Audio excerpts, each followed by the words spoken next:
शास्तारं शास्तारं प्रणमाम्यहम्।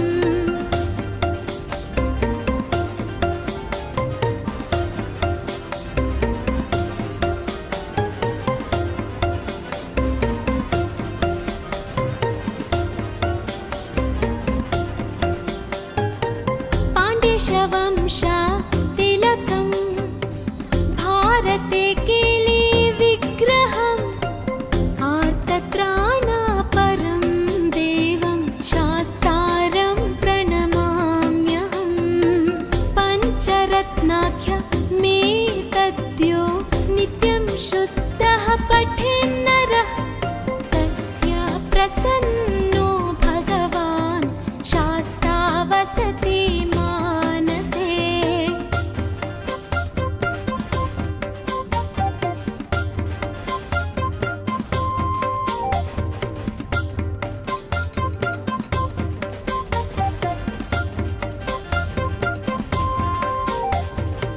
त्र्यम्बकपुराधीशं गणाधिपसमन्वितं गजारूढमहं वन्दे शास्त्रं कुलदैवतं। यस्य धन्वन्तरे माता पिता रुद्रोऽभिषक्नवः त्वं शास्तारामहं वन्दे महावैद्यं दयानिधिम्।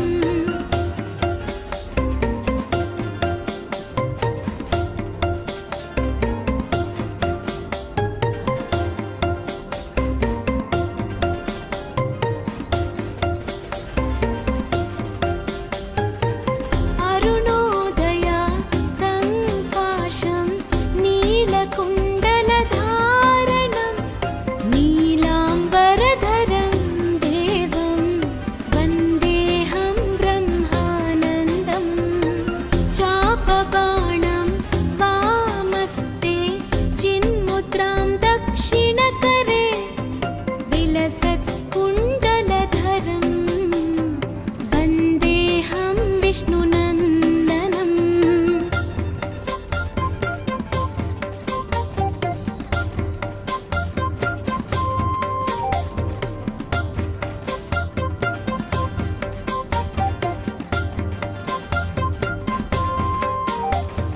व्याघ्रोरूढं रक्तनेत्रं स्वर्णमाला विभूषणं सुविराटधरं देवं वन्देऽहं शम्भुनन्दनम्। किङ्किणोद्यानभूतेशं पूर्णचन्द्रनिवाननं किरातरूपशास्तारं वन्देऽहं पाण्ड्यनन्दनम्।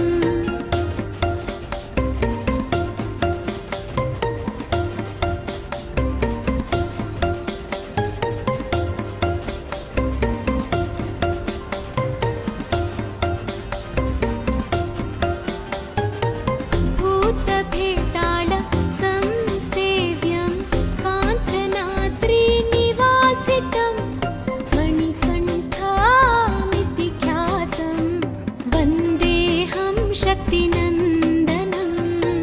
श्रीहरीशपुत्रं देवं श्रीहरिशङ्करात्मजं शबरिगिरीश्वरं देवं नमामि भूतनायकम्।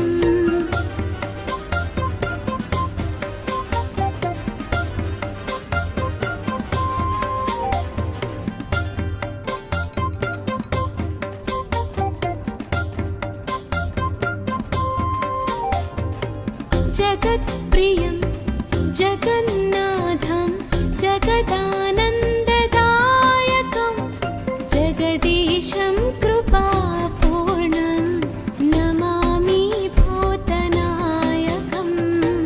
भूतेशं तारकब्रह्मं गिरीशं गिरिजात्मजं परमेशात्मजं देवं नमामि पापनाशम्।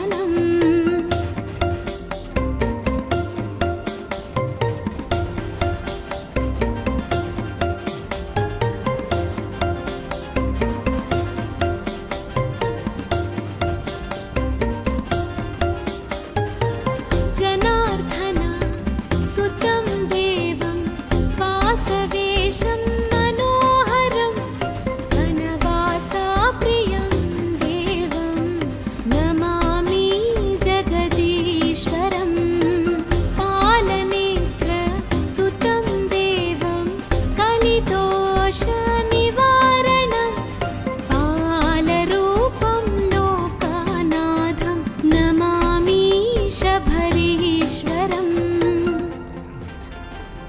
ॐ श्री भूतनाथ सदानन्द सर्वा भूतदयापर रक्ष रक्ष महाबाहो शास्ते लभ्यं नमो नमः।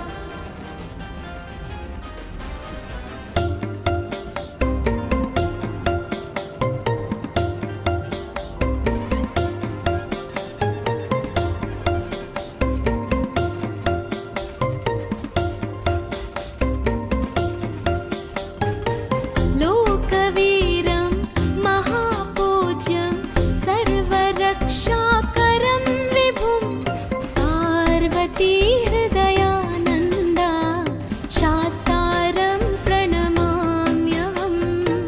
विप्रपूज्यं विश्ववन्द्यं विष्णुशम्भुप्रियं सुतं क्षिप्रा प्रसादं निरतं शास्तारं प्रणमाम्यहम्।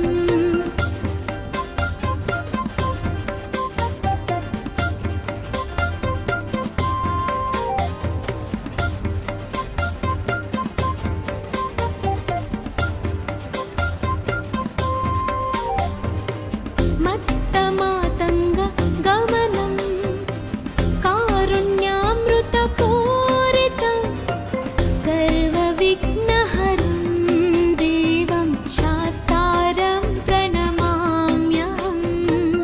अस्मत्कुलेश्वरं देवम् अस्मतौ शत्रुविनाशनम् अस्मदिष्टप्रदातारं शास्तारं प्रणमाम्यहम्।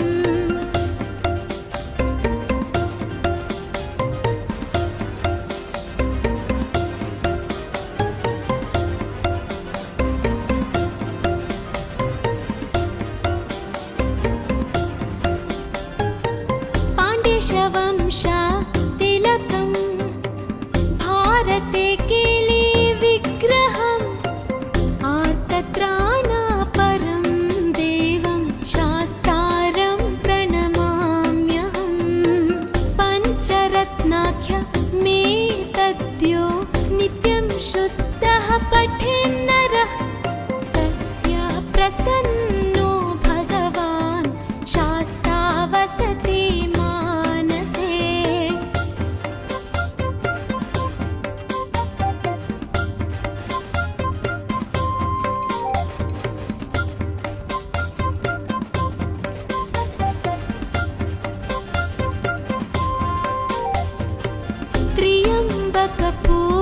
त्र्यम्बकपुराधीशं गणाधिपसमन्वितं गजारूढमहं वन्दे शास्त्रं कुलदैवतं।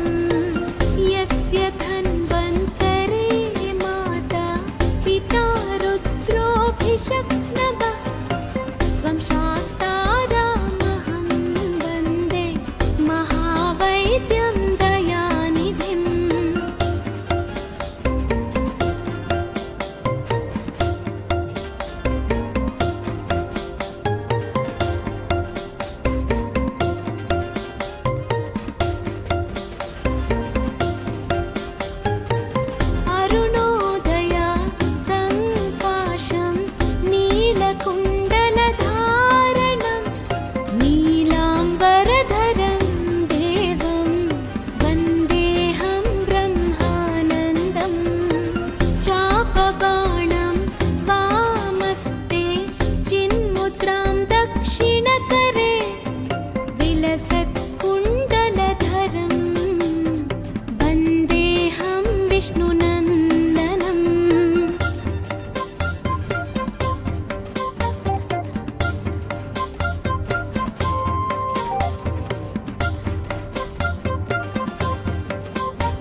जगत्प्रियं जगन्नाथं जगदानन्ददायकं जगदीशं कृपापूर्णं नमामि भूतनायकं भूतेशं तारकब्रह्मं गिरीशं गिरिजात्मजं परमेशात्मजं देवं नमामि पापनाशनम्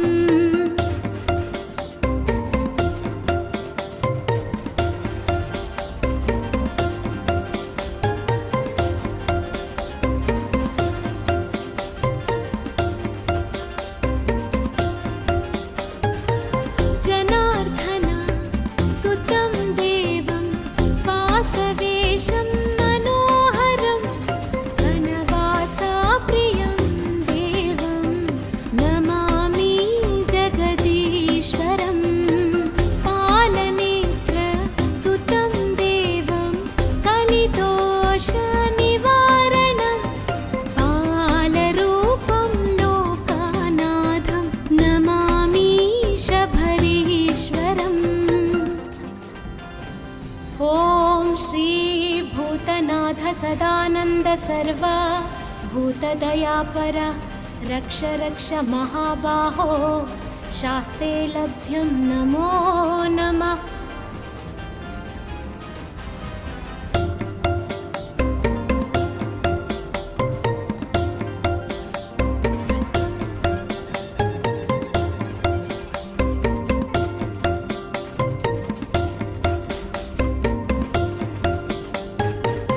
लोकवीरं महापूज्यं सर्वरक्षाकरं विभुं पार्वतीहृदयानन्दा शास्तारं प्रणमाम्यहं विप्रपूज्यं विश्ववन्द्यं विष्णुशम्भुप्रियं सुतं क्षिप्रा प्रसादं निरतं शास्तारं प्रणमाम्यहम्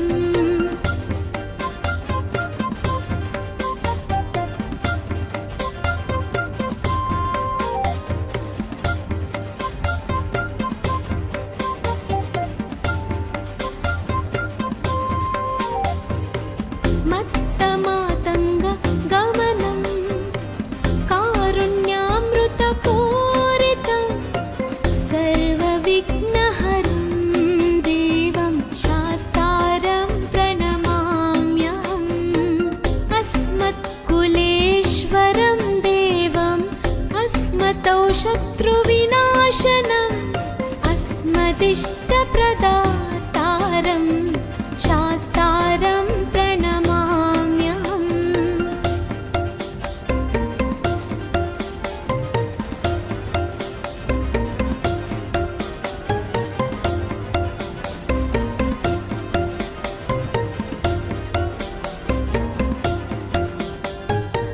पाण्डेशवंश तिलकं भारते केली विग्रहम् आर्तत्राणपरं देवं शास्तारं प्रणमाम्यहम् पञ्चरत्नाख्य मे तद्यो नित्यं शुद्धः पठेन्नरः तस्य प्रसन्नो भगवान् शास्ता वसति मानसे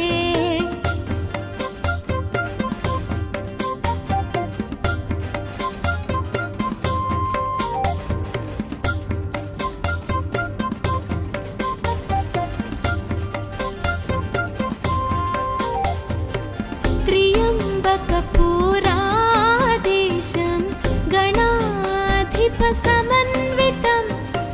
गजारूढमहं वन्दे शास्त्रं कुलदैवतं यस्य धन्वन्तरे माता पिता रुद्रोऽभिषक्नवः त्वं शास्तारामहं वन्दे महावैद्यं दयानिधिम्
ॐ श्री भूतनाथ सदानन्द सर्व भूतदयापर रक्ष रक्ष महाबाहो शास्ते लभ्यं नमो नमः।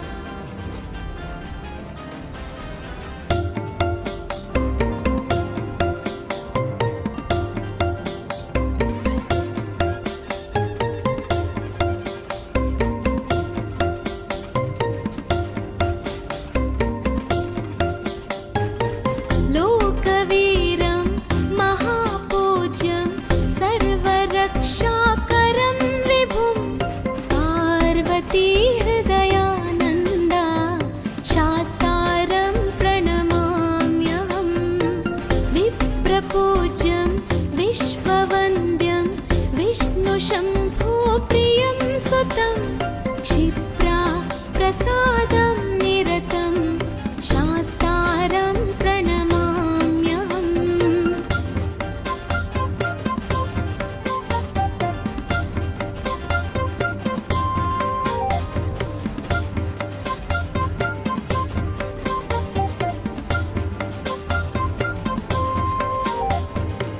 मत्तमातङ्ग गमनं कारुण्यामृतपूरितं सर्वविघ्नहरं देवं शास्तारं प्रणमाम्यहम्।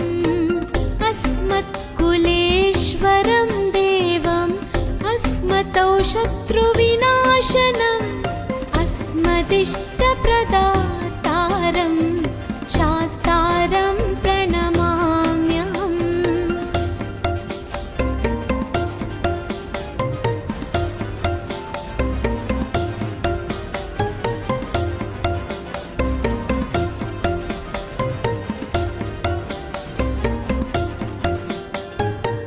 पाण्ड्यवंश तिलकं भारते केली विग्रहम् आर्तत्राणापरं देवं शास्तारं प्रणमाम्यहम्।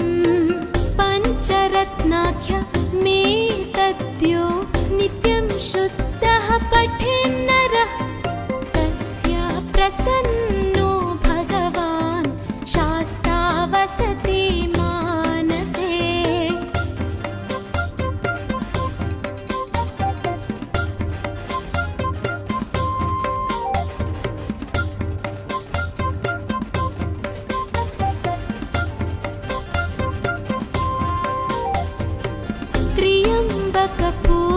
त्र्यम्बकपुराधीशं गणाधिपसमन्वितं गजारूढमहं वन्दे शास्त्रं कुलदैवतं। यस्य धन्वन्तरे माता पिता रुद्रोऽभिषक्नवः त्वं शास्तारामहं वन्दे महावैद्यं दयानिधिम्।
जगत्प्रियं जगन्नाथं जगदानन्ददायकं जगदीशं कृपापूर्णं नमामि भूतनायकं भूतेशं तारकब्रह्मं गिरीशं गिरिजात्मजं परमेशात्मजं देवं नमामि पापनाशनम्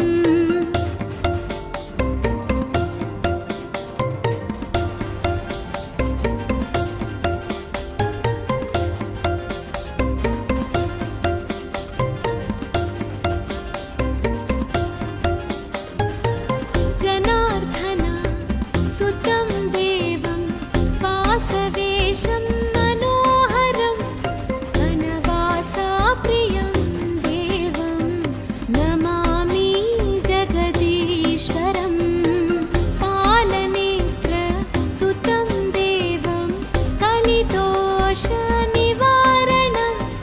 बालरूपं लोकानाथं नमामि शबरीश्वरम्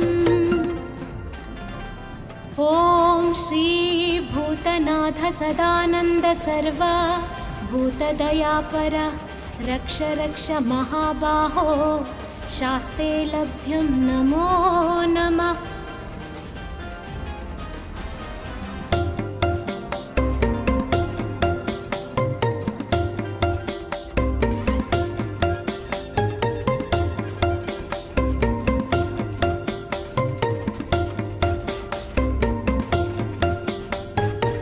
लोकवीरं महापूज्यं सर्वरक्षाकरं विभुं पार्वतीहृदयानन्दा शास्तारं प्रणमाम्यहं विप्रपूज्यं विश्ववन्द्यं विष्णुशम्भुप्रियं सुतं क्षिप्रा प्रसादं निरतं शास्तारं प्रणमाम्यहम्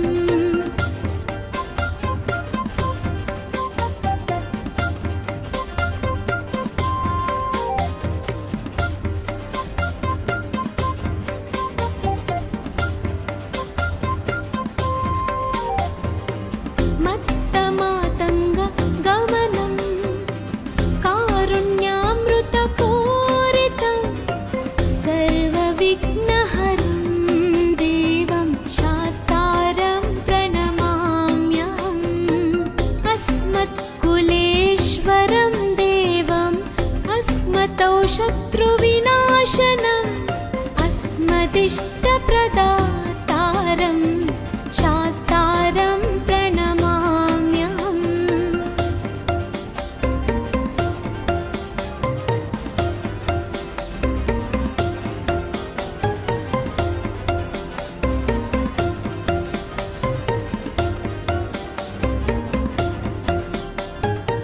पाण्ड्यवंश तिलकं भारते केली विग्रहम् आर्तत्राणापरं देवं शास्तारं प्रणमाम्यहम् पञ्चरत्नाख्य मे तद्यो नित्यं शुद्धः पठेन्नरः तस्य प्रसन्नो भगवान् शास्ता वसति मानसे।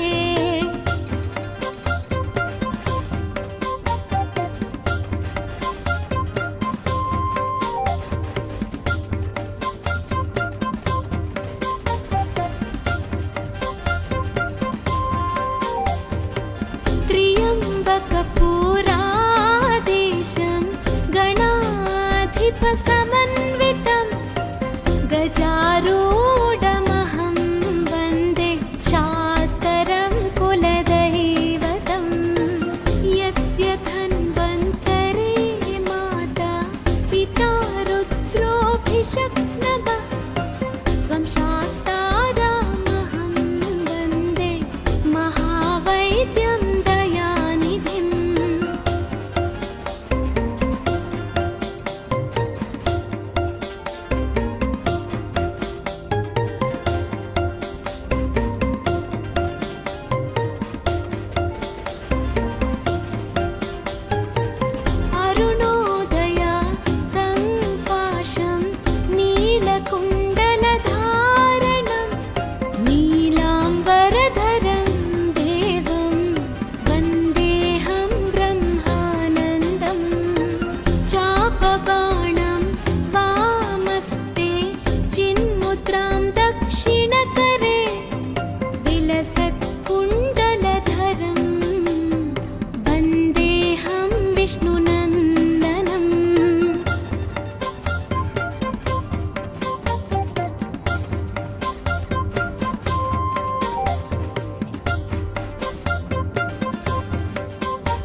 जगत्प्रियं जगन्नाथं जगदानन्ददायकं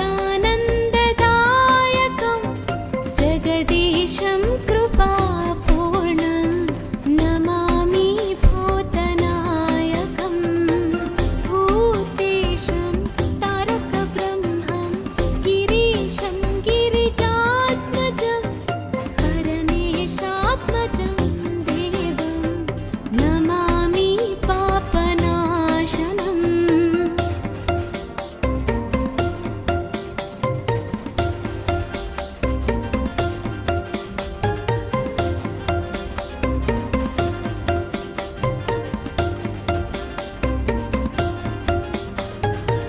जनार्दन सुतं देवं वासवेशं मनोहरं वनवासाप्रियं देवं नमामि जगदीश्वरं पालनेत्र सुतं देवं कलिदोषनिवारणं बालरूपं लोकानाथं नमामि शबरीश्वरम् ॐ श्री भूतनाथ सदानन्द सर्व भूतदयापर रक्ष रक्ष महाबाहो शास्ते लभ्यं नमो नमः।